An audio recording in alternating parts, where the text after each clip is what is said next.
L'Église catholique orthodoxe a organisé ce matin une messe spéciale pour le maintien de la paix au Gabon et pour la bonne tenue du dialogue national inclusif. Après le changement intervenu le 30 août dernier au sommet de l'État, l'Église catholique orthodoxe du Gabon consacre son 3e dimanche après Pâques à sensibiliser ses fidèles sur le concept de la paix dans le pays.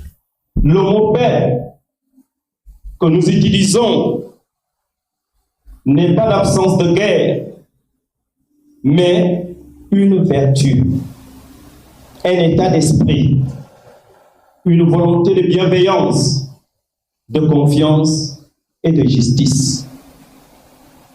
Elle est aussi un concept parce qu'elle s'apparente à un édifice. Elle a toujours un prix.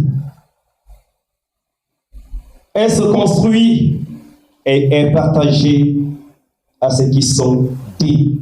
Au cours de son homélie, l'homme de Dieu a également exhorté les serviteurs à prier pour la bonne continuité des travaux du dialogue national inclusif.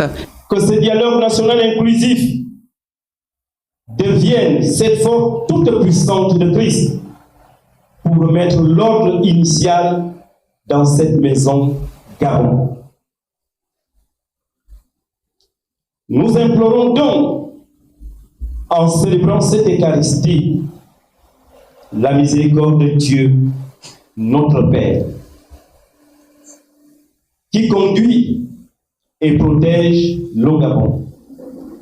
Selon le révérend père Clément-Marie Elankoum, la paix est un état d'esprit, une volonté de confiance et de justice. Les fidèles de l'Église évangélique du Gabon avancent vers une reconnaissance du Conseil national. La première assemblée consécutive a démarré par une cérémonie d'accueil, suivie d'un culte et des enseignements sur les missions et rôles qui leur seront confiés. L'évangélisation, c'est la première mission d'un chrétien. Des missions nous ont été confiées, à savoir le développement économique, social de l'Église évangélique du Gabon. L'ADFEG a déjà fait ses 20 ans. Nous avons toujours eu une existence de fait et là, nous acheminons vers l'existence de droit. Au cours de ce culte, le président de l'Église évangélique du Gabon a tenu à présenter les membres du bureau provisoire avant de revenir sur l'importance de la thématique et les comportements à adopter. En regardant la maison EEG, la conclusion est vite faite. L'EEG est trop étroite aux yeux de Dieu. C'est pourquoi nous avons pour thème ce dimanche, élargissons notre tente. C'est justement briser nos barrières ethno-linguistiques et régionalistes. Élargir notre temps, c'est s'accepter mutuellement en dépit de nos différences. Mais ce Dieu qui nous appelle à la diversité voudrait que nous soyons harmonieux dans notre diversité. Il veut que nous soyons davantage complémentaires et non pas des rivaux. Créée en 2004 à la paroisse de Gros-Bouquet, l'Assemblée des fidèles de l'Église évangélique du Gabon sera validée par le synode prochain.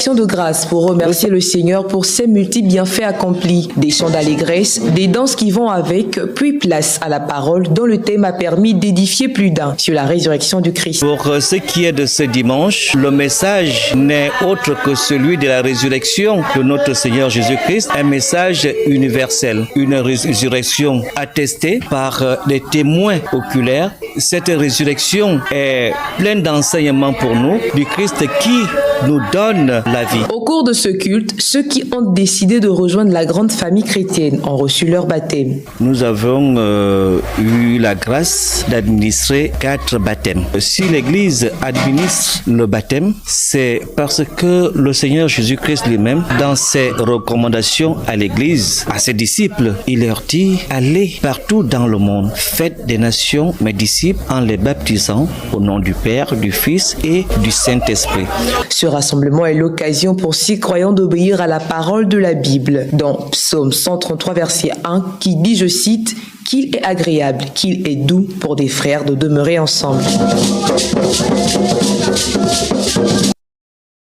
enfant à l'église. C'est au cours de nombreuses invites à l'humilité et mesurer l'importance de sa consécration qu'il a été mis face à sa responsabilité. Mettez-moi à part Paul et Barnabas pour l'œuvre à laquelle je les ai appelés. La consécration, c'est l'acte de mettre à part. Il est désormais un fils selon la parabole du Père, du Fils, de l'enfant et de la grâce. Il a reçu l'onction.